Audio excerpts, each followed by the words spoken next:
और बड़ी खबर आ रही है, बीमा भारती अब आरजेडी के सिंबल पर चुनाव लड़ेगी। जी हां, कई दिनों से यह चर्चा हो रही थी कि आरजेडी में शामिल होने के बाद क्या बीमा भारती को राष्ट्रीय जनता दल पूर्णिया से चुनाव मैदान में उतार सकती है। तो अब इस पर कह सकते हैं कि स्पष्टता सामने आ गई है और बीमा भारती अब पूर्णिया से चुनावी मैदान में ताल ठोकती हुई नजर आएंगी।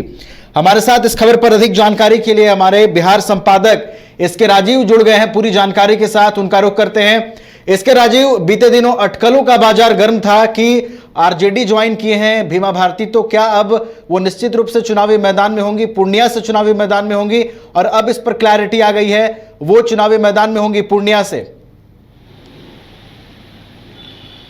देखिए नवीन, 23 तारीख को यानी कि 25 और 26 को होली था, तो 23 तारीख को विधिवत बीमा भारती पटना में लालू प्रसाद यादव से मिलकर के जाती हैं और देर शाम एक फ़ोटो जो है वो वायरल होता है सोशल मीडिया पर, और उसके बाद फिर हम लोग भी उस खबर को चलाते हैं। उसमें लालू प्रसाद यादव के साथ बीमा भारती है और उसके बाद फिर बीमा भारती मीडिया के सामने आती है और बयान देती है और यह कहती है कि लालू प्रसाद यादव से उनकी बातचीत हो चुकी है, जदयू की प्राथमिक सदस्यता से उन्होंने इस्तीफ़ा दे दिया है और वो पूर्णिया से लोकसभा का चुनाव लड़ेंगी। उसके बाद फिर दिल्ली में पप्पू यादव, उस समय चूँकि पप्पू यादव दिल्ली में थे, दिल्ली में पप्पू यादव का बयान आता है और वो ये कहते हैं कि उनके लालू प्रसाद यादव से उनकी बातचीत हुई थी और लालू प्रसाद यादव ने उन्हें मधेपुरा से चुनाव लड़ने को कहा था, लेकिन पूर्णिया उनकी ज़मीन है, वो जान दे देंगे लेकिन अपनी ज़मीन को नहीं छोड़ेंगे।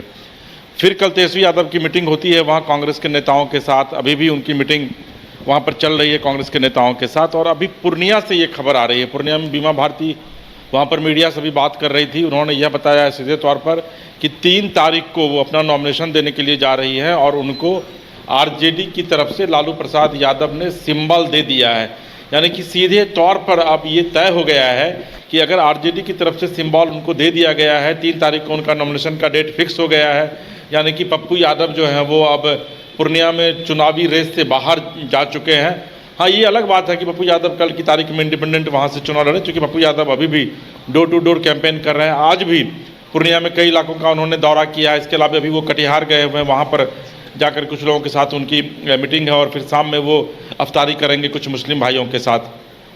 तो ये खबर इसलिए बहुत ही महत्वपूर्ण हो जाती है क्योंकि एक तरफ पप्पू यादव पूरी तरीके से तैयारी में है, वहीं दूसरी तरफ बीमा भारती पूर्णिया में प्रेस कॉन्फ्रेंस करती है और यह कहती है कि 3 तारीख को वो नॉमिनेशन करने के लिए जा रही है और उनको विधिवत जो है वो सिंबल जो है वो लालू प्रसाद यादव की तरफ से मिल गया है। बीमा भारती ने यह भी कहा कि पप्पू यादव उनके गार्जियन हैं, उनके बड़े भाई हैं और महागठबंधन की जीत के लिए वो विधिवत उनका चुनावी प्रचार करेंगे। यानी कि पप्पू यादव जो हैं वो खुद चुनाव नहीं लड़ेंगे बल्कि बीमा भारती के लिए वह चुनावी प्रचार करेंगे। तो ये एक्सक्लूसिव खबर है नवीन, जो अभी सबसे पहले बिल्कुल ये खबर को एक्सक्लूसिव किया है कि पप्पू, बिल्कुल ये एक्सक्लूसिव खबर है इसके राजीव, जो पूर्णिया से निकल कर के आ रही है। लेकिन आपने उस बयान का जिक्र किया जो बीते दिनों सोशल मीडिया पर तैर रही थी, जिसमें पप्पू यादव ये लिखते हैं कि हम अपनी जान दे देंगे लेकिन पूर्णिया नहीं छोड़ेंगे। और अब जब खबर ये आ रही है कि वहां से बीमा भारती चुनावी मैदान में होंगी, ऐसे में अब पप्पू यादव के भविष्य को किस तरीके से देख रहे हैं इसके राजीव? नहीं, देखिए, अगर वाकई में बीमा भारती 3 तारीख को नॉमिनेशन करती है और लालटेन छाप से करती है तो पप्पू यादव का जो पॉलिटिकल भविष्य है फिलहाल वो दांव पर लगता हुआ दिख रहा है।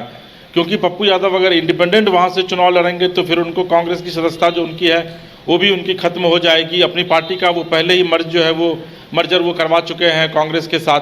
तो ऐसी स्थिति में पप्पू यादव के पास अब कोई भी इसको फिलहाल कोई भी विकल्प नहीं बचेगा। या तो एक विकल्प यह होगा कि वो महागठबंधन में साथ रह करके बीमा भारती का चुनाव प्रचार करें, लेकिन अगर वो ऐसा करते हैं तो उनका राजनीतिक भविष्य तो पर दांव पर लग जाएगा। वो फिर लोकसभा पहुंच नहीं पाएंगे, उनका वो चुनाव लड़ नहीं पाएंगे।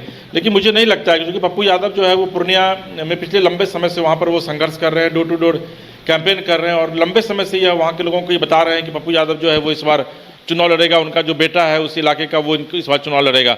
तो पप्पू यादव किसी भी कीमत पे वहाँ पे चुनाव लड़ेंगे। हालांकि अगर पप्पू यादव को टिकट वहाँ से नहीं दिया जाता है और बीमा भारती को वाकई में सिंबल दे दिया गया है तो ऐसी स्थिति में हो सकता है कि बिहार में कांग्रेस और लालू और आरजेडी का जो अलायंस है या फिर इंडी गठबंधन जो है उस गठबंधन में भी ब्रेक जो है वो लग सकता है। हालांकि आपको ये पता है नवीन कि अभी औरंगाबाद जो कांग्रेस का सीट था की परंपरागत सीट रही है, वहाँ से 9 बार कांग्रेस के जो प्रत्याशी रहे हैं अलग अलग समय पर वहाँ से वो चुनाव जीते हैं। वहाँ पर अभय कुशवाहा को टिकट आरजेडी ने दे दिया और विधिवत सिंबल दे दिया। अभय कुशवाहा भी कल नॉमिनेशन वहाँ पर करने जा रहे हैं।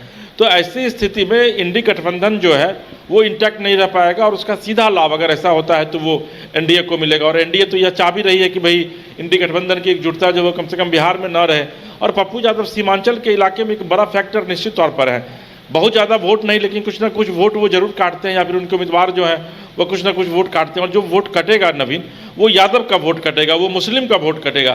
तो ऐसी स्थिति में अगर इंडी गठबंधन के जो भी कैंडिडेट होंगे वो अगर चुनाव लड़ेंगे तो निश्चित तौर पर वो कमज़ोर होंगे। और इस बार जो जीत और हार का मार्जिन भी रहेगा, मुझे नहीं लगता कि बहुत ज़्यादा मार्जिन भी रहेगा।